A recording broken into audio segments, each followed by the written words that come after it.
Comment est-ce que tu peux développer un SaaS de A à Z? On est parti tout de suite, je te fais pas perdre plus de temps. Je vais te montrer tout le processus créatif de ton idée à quand tu vas pouvoir utiliser ton application toute développée par l'intelligence artificielle. Déjà, il te faut une idée. J'imagine que tu as déjà plein d'idées. Comment tu te lances? Il faut que tu aies une intelligence artificielle qui va coder pour toi. Et je te parle pas de Lovable, etc. Je te parle de soit Codex pour ChatGPT, soit Claude Code pour Anthropic pour Claude. Donc tu vas te rendre sur Visual Studio Code, ok. Tu vas dans Extension, juste ici, et là tu peux soit télécharger Claude, soit Codex, l'une ou l'autre. Et une fois que tu as ça, tu vas pouvoir juste lui parler, c'est-à-dire ici tu vois, tu démarres ChatGPT, donc c'est Codex, il faut un abonnement à 20 euros, mais c'est vraiment c'est indispensable pour faire du SaaS aujourd'hui, ça coûte que dalle. Et là, tu peux lui dire, je veux, enfin voilà, bon, je vais pas le faire parce que je vais te parler d'un projet que j'ai déjà fait, mais en gros, tu vas lui décrire ton projet. Le mieux, c'est avant d'aller dans ChatGPT ici, parce que c'est plus simple, et de lui demander un plan en fonction de ton idée. Comme ça, après, tu copies le plan et tu l'envoies ici. C'est mieux.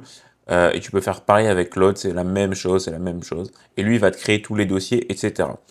Ok, là, tu vas me dire, ok, je parle et du coup, il se passe des choses, ça va coder pour moi. Ok, il va te montrer comment tu peux tester. Donc, en général, tu peux tester en faisant npm run dev comme ça. Et là, tu peux ouvrir le projet en local et tout simplement, tu as accès à ton projet. Mais tu vas me dire, ouais, mais il est pas hébergé. Et je suis complètement d'accord avec toi. Donc là, moi, tu vois, j'ai développé un projet, une idée que j'avais. Ça faisait longtemps que j'avais cette idée. Et je me suis mis à la développer un jour comme ça. J'ai donné l'idée à l'intelligence artificielle et elle m'a développé, comme tu peux le voir, tous ces fichiers-là. Donc un back-end pour tout ce qui est données et un front-end. Et ce que tu fais une fois que tu as ça, donc ça te correspond, que tu as envie de la déployer, de la rendre disponible sur Internet, il faut que tu la déploies sur un serveur. À ce moment-là, je vais te donner mon astuce qui est vraiment pratique et qui est très économique parce que tu peux déployer autant d'applications que tu veux. Tu vois, il y a des services qui existent qui vont te dire, bah là, tu déploies ton application, ça va te coûter 20 balles par mois. En soi, c'est abordable, tu vois. Mais moi, personnellement, ça me saoule parce que j'ai beaucoup d'applications. Mettons que tu as envie d'en avoir, je sais pas, 5 10 bah ça fait 20 fois 5 fois 10 ça peut vite monter, quoi. Et la qualité, alors elle est là, évidemment, enfin, j'espère, mais moi, je passe pas par ça. Je préfère passer par une solution où j'ai mon propre serveur et mon application va occuper une toute petite partie de mon serveur et du coup, je peux en accumuler plusieurs sur le même serveur. Ça, c'est plus préférable, surtout quand on développe souvent et que toutes ne vont pas fonctionner. Parce qu'évidemment, qu'il y en a une qui va fonctionner, c'est mieux de la sortir sur un serveur à part entière s'il y a beaucoup de trafic. Mais c'est pas le cas de toutes. Donc, comment ça se passe? Je te conseille pour ça de passer par un VPS, donc ça s'appelle un Virtual Private Server. Ça te permet bah, voilà, d'avoir ton propre serveur où tu vas pouvoir faire énormément de choses. Et je vais te montrer, moi, ce que je fais, c'est absolument exceptionnel pour le prix que c'est. Là, je te propose Hostinger parce que moi, c'est là où j'ai pris, c'est le moins cher, pour moi le meilleur rapport qualité-prix. Et je te mettrai un lien en description si tu as envie de tester. Mais globalement, voilà, tu payes 5 balles par mois, c'est que dalle, tu vois. Enfin, franchement, pour tout ce que tu peux faire, c'est gratuit, quoi. Et je te conseille celui-ci qui est vraiment bien, celui que j'ai, mais tu peux augmenter après si tu as beaucoup plus d'applications, etc. Mais moi, avec celui-là, j'ai plein d'applications et je suis même pas à 20%. Donc, je te conseille celui-là qui va très très bien. Une fois que tu as ça, en fait, tu vas pouvoir faire énormément de choses. C'est vraiment un bac à sable, tu peux installer ce que tu veux dessus, c'est ton serveur. Tu vas installer ce qu'on appelle Coolify. Coolify, c'est cette interface. Donc, je ne vais pas te montrer comment il faut faire les choses, tout. Tu peux aller sur ChatGPT, sur Internet, tu regardes comment faire, c'est vraiment simple.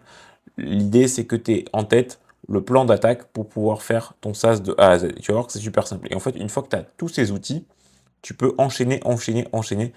Et c'est ce que je te recommande de faire. Donc, une fois que tu as Coolify, tu peux créer plein de projets, autant que tu veux. Tu vois, moi, là, il y en a plein.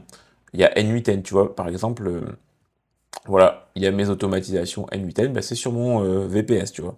Donc ça m'évite de payer N8N qui coûte 30 balles par mois. Pour 5 balles, j'ai déjà N8N en local, enfin en local, sur mon serveur. Ensuite, j'ai j'ai un site web ici, j'ai un SaaS, deux SaaS, Enfin bref, t'as compris, j'ai plein de trucs et je vais encore en développer. Et celui que je te parle de ça, ce que j'ai développé, il s'appelle RedacPress, qui est ici, tu vois, il est accessible sur l'adresse redacpress.com parce qu'il est hébergé sur mon serveur. J'ai mis un nom de domaine et voilà, ça c'est mon SaaS. Tu peux l'essayer gratuitement. Voilà, si tu as envie d'aller faire un tour, le lien est en description, il est super intéressant pour créer des articles optimisés pour Google rapidement. Bref, c'est pas le sujet de la vidéo, mais globalement, du coup, il y a le back-end et le front-end qui sont hébergés ici. Comment je fais ça? Le code est ici, comme tu peux le voir, back-end, front-end, et j'ai créé un repository GitHub, donc je vais te montrer ça tout de suite.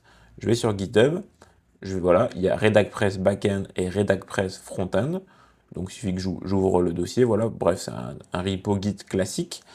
Et ce que tu peux faire sur Coolify, tu vas dans projet, du coup, tu fais ajouter un projet.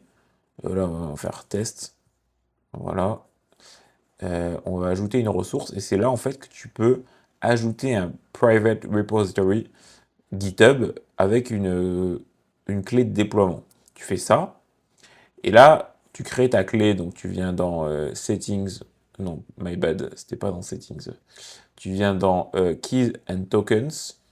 Et là, tu peux créer une clé, pareil, tu vois. Tu crées ta clé, et ensuite, tu vas venir la renseigner dans ton projet GitHub. En allant dans les settings ici, tu vas dans Deploy Keys, juste là, et tu peux renseigner ta clé. Voilà.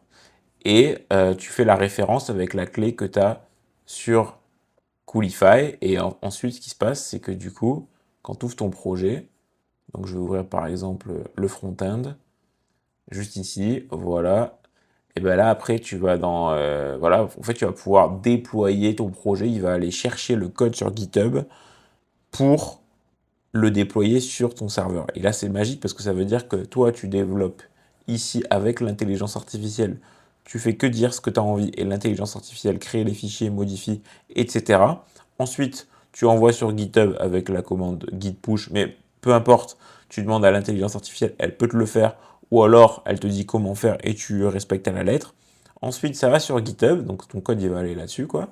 Il va aller dans, voilà, ici. Et là, avec Coolify, tu fais déployer et lui, il va prendre le code et le mettre sur le serveur.